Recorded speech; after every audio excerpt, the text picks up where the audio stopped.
va voir ce qui s'est passé il y a de cela quelques instants alors que Bret Hart avait clairement annoncé son départ. Après un long discours sur le ring, après avoir été accompagné par pratiquement toute la fédération et par John Cena. Au moment où celui-ci tourne le dos, écoutez. Eh oui, il y a eu un accident. Cette jeune femme a reculé au moment où Bret Hart était en train de rentrer dans sa limousine. Du coup, le pied de John Cena, le pied gauche de John Cena est bloqué. De Bret Hart, pardon, est bloqué. Et on est obligé un petit peu là de s'affairer sur cette porte. Bret Hart est blessé. Evan Bourne, Gail Kim et toutes les autres superstars qui venaient justement, et vous l'avez dit, de dire adieu à Bret Hart ont accouru, mais Bret Hart, évidemment, était déjà le genou broyé par cette portière de voiture venue s'écraser sur sa jambe alors que une autre voiture écrasait la portière. Bret Hart a été évacué. Jusqu'à la fin, Christophe. Hein. Jusqu'à la fin.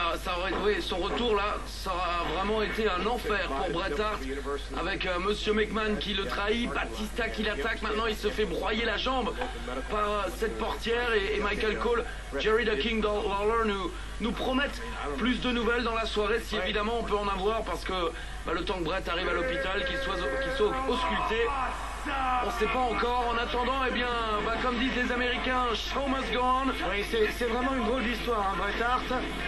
Quand ça ne veut pas, ça ne veut pas.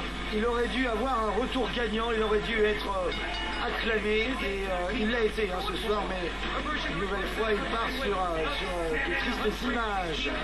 À croire que pour lui aussi, c'est l'histoire de sa vie, mon cher Christophe. Tiens, à propos de tristes images, accueillons le non, vous pouvez pas dire ça sur les nouveaux champions par équipe unifiée.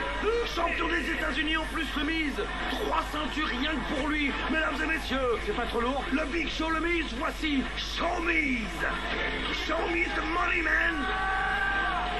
La classe. À propos de chemise, vous pourriez peut-être laver la vôtre, non? Non, Philippe, j'attends que les couleurs s'en aillent.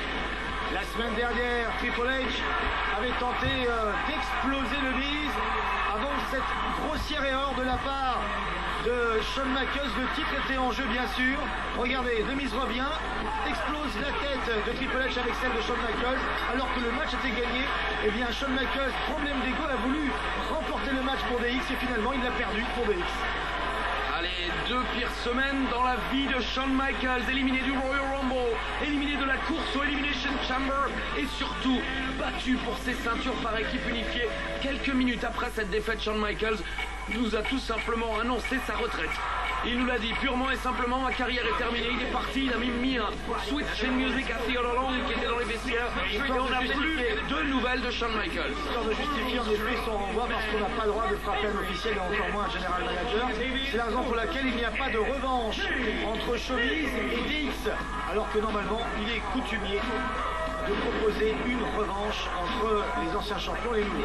Et ce soir, ceux qui affrontent les champions dans un match où le titre n'est pas en jeu sont d'anciens challengers numéro 1 pour ces mêmes ceintures. Il s'agit de l'homme le plus puissant au monde, Mark Henry, et de Mr. 305, Montavious Ford.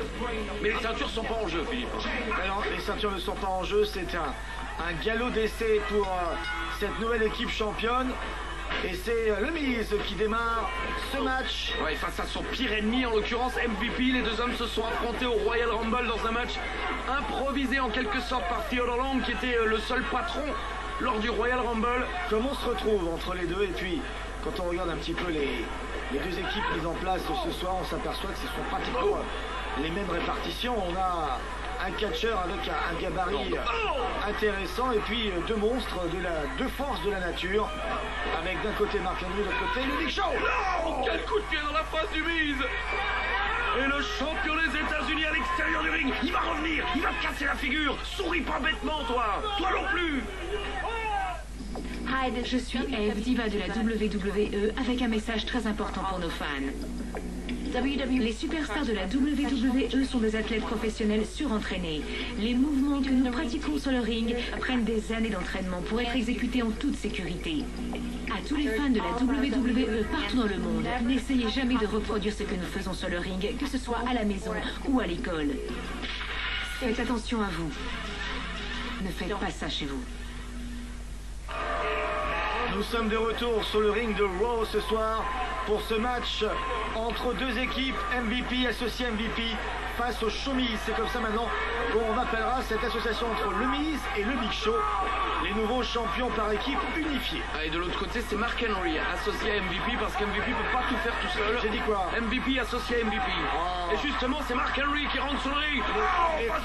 Les fans de catch ont rectifié de même. Et quel gros coup de la corde à linge de la part de Mark Henry. Quel gros coup de boule également de la part toujours de Mark Henry. Merci Christian. Oh, le coup de pied dans la face de qui? Du Miz. Mais non, de Mark Henry. Oh, attention, Mark Henry qui prend le Miz dans ses bras, ça vous fait rire? Oui. Oh, Schwager la prise de finition.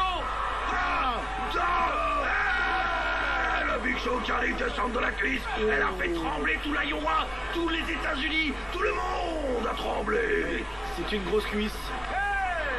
Très très grosse cuisse. Et le voici, le Big Show face à Mark Henry.